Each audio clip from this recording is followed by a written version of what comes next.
दोस्तों स्वागत है आप सभी का आपके अपने YouTube चैनल द बिहारी पे। दोस्तों बीपीएससी टीआरई 11th-12th में बहुत सारे सब्जेक्ट का रिजल्ट जारी हो गया है।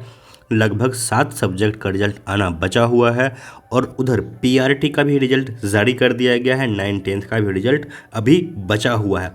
लेकिन कल जो लोग काउंसलिंग कराने जा रहे थे उन्हें क्या क्या समस्याएं फेस करनी पड़ रही है, आप अगर रिजल्ट आ चुका है, आपको अगर काउंसलिंग के लिए जाना है, क्या क्या चीज़ आपको लेकर के जाना है, क्या क्या समस्याएं वहां पे हो सकती है।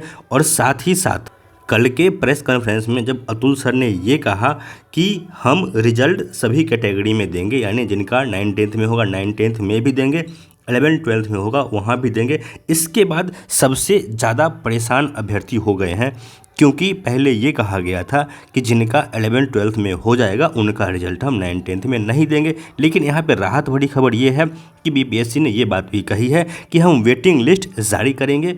तो फिर इसको लेकर के आपको परेशान नहीं होना चाहिए। सभी न्यूज़ पे डिटेल में हम लोग चर्चा करेंगे।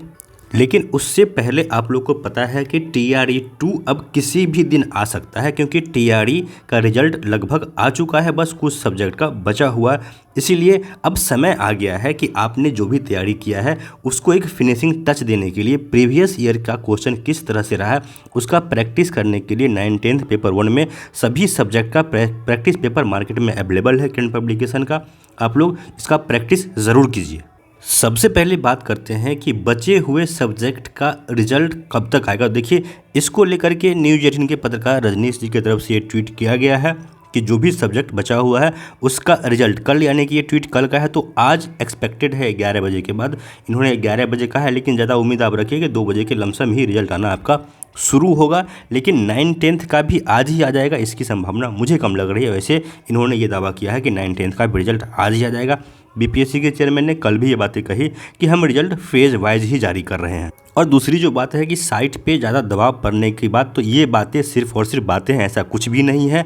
रिजल्ट जारी होने के मैक्सिमम 5 से 10 मिनट तक ही साइट पे दबाव रहता है। उसके बाद लोग एक बार पीडीएफ डाउनलोड कर लेने के बाद पीडीएफ से ही चेक करते हैं, और एक बार रिजल्ट आया तो 2 से 5 मिनट के अंदर वो पीडीएफ हर ग्रुप में चला जाता है। तो साइट पे कहीं से कोई दबाव मुझे तो नज़र नहीं आ रहा है। दूसरा महत्वपूर्ण बात आप लोग के लिए इंपॉर्टेंट है वो ये है कि आपको काउंसलिंग के लिए क्या करना है। क्योंकि देखिए, बहुत सारे लोग कन्फ्यूज है कि हम काउंसलिंग के लिए किस डेट पर जाएं।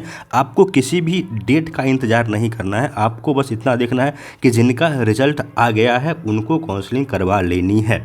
कोई भी डेट नहीं रखा गया है, कोई भी डेडलाइन नहीं है। रिजल्ट जैसे जैसे आता जाएगा वैसे वैसे आपको काउंसलिंग करवाते जाना है। दूसरी बात, काउंसलिंग करवाने वक्त खास करके कल पटना में ये देखा गया कि इंटरनेट नहीं होने के कारण अभ्यर्थियों को बहुत ज़्यादा परेशानी हुई। कुछ जिलों में कुछ अभ्यर्थियों का आधार ओटीपी नहीं गिरने के कारण भी लोगों को समस्याएं फेस करनी पड़ी है। तो आप इन चीज़ों का ख्याल ज़रूर रखें कि आप जो आधार कार्ड जो आपका है और उससे कनेक्टेड जो आपका मोबाइल नंबर है वो मोबाइल नंबर आप ज़रूर अपने पास रखें, क्योंकि ओटीपी वेरिफिकेशन वहाँ पे हो रहा है। और जहाँ तक खबर निकल के आ रही है कि काउंसलिंग में सफल होने वाले अभ्यर्थियों को नेक्स्ट डे से ही डाइट या फिर डीआरसीसी जो उनका ज़िला अलॉट हुआ है उसमें ट्रेनिंग के लिए भेज दिया जा रहा है। तो खास करके वैसे अभ्यर्थी जो बिहार के बाहर के हैं, अगर वो बिहार आते हैं काउंसलिंग के लिए तो आप विथ बैग एंड बैगेज जाएँ, आप पूरी तैयारी करके आएँ कि आपको हो सकता है यहाँ पे रुकना पड़ सके, समय देना पड़ सके। ऐसा नहीं है कि काउंसलिंग कराया निकल लिए फिर हम बाद में आएंगे, ऐसा नहीं होगा। आपको नेक्स्ट डे से ही ट्रेनिंग के लिए जाना पड़ेगा। दूसरी महत्वपूर्ण बात यह है जो कल बीपीएससी के चेयरमैन महोदय ने कहा कि हम 9th-10th में भी अभ्यर्थी का रिजल्ट देंगे, जिनका 11th-12th में भी होगा। तो देखिए, इसको लेकर के अब कहीं ना कहीं आयोग पे दबाव बनना शुरू हो गया और अभ्यर्थी एकजुट होने लगे हैं। और इसी के दबाव का एक तरह से कहिए जो निष्कर्ष है कि आयोग की तरफ से प्रतीक्षा सूची की बात कही जा रही है। लेकिन अभी भी जो आयोग है बीपीएससी है, कहीं ना कहीं अपना जो टिकरा है बिहार सरकार शिक्षा विभाग पे फोड़ रही है कि हमें विभाग कहेगा तो इसको लेकर के देखिए, अभ्यर्थी जो भी हैं खास करके 9th-10th के 11th-12th के में जो सेलेक्ट हैं उनको तो ये रहेगा कि चलिए हमारा तो इसी में था, हो गया।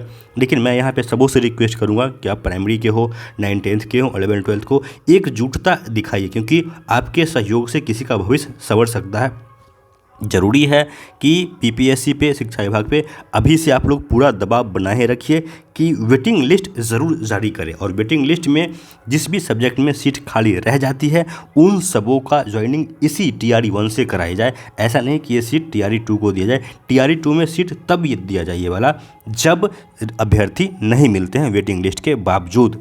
लेकिन जो अभ्यर्थी 11th-12th में सिलेक्टेड हैं और 9th-10th में भी उनका नाम अगर आ रहा है, ऑब्वियस सी बात है वो 11th-12th में जाएंगे तो 9th-10th में उनकी रिक्ति बचेगी।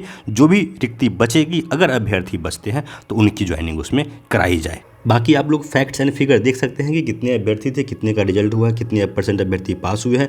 कहीं ना कहीं अगर ओवरऑल देखा जाए तो रिजल्ट का प्रतिशत बहुत ही अच्छा रहा है। बाकी हर मीडिया वाले अपनी तरह से एनालिसिस कर सकते हैं। आप लोगों ने ये कटिंग्स पढ़ लिया है, नहीं पढ़ा तो इसको आप पढ़ सकते हैं। इसमें सारा आपको फैक्ट और फिगर मिल जाएगा कि कितने अभ्यर्थी थे, कितना कंपटीशन था और किस रेशियो में रिजल्ट आ रहा। और ये कहीं ना कहीं यहाँ भी जो बातें कही जा रही है कि फिर बनेगी मेगा सूची, तो वेटिंग लिस्ट कन्फर्म है कि आप लोग को बस थोड़ा सा दबाव बना के रखना है, वेटिंग लिस्ट आयोग को जारी करना ही पड़ेगा। दोस्तों इस वीडियो में इतना ही, आप लोग से निवेदन है वीडियो को लाइक ज़रूर कर लीजिए, चैनल को सब्सक्राइब भी कर लीजिए। आप लोग आवाज़ से समझ सकते होंगे कि मेरी तबीयत ठीक नहीं, फिर भी मैं आप लोगों के लिए वीडियो बना रहा हूँ, तो इतना तो आप लोग सहयोग कर सकते हैं। धन्यवाद।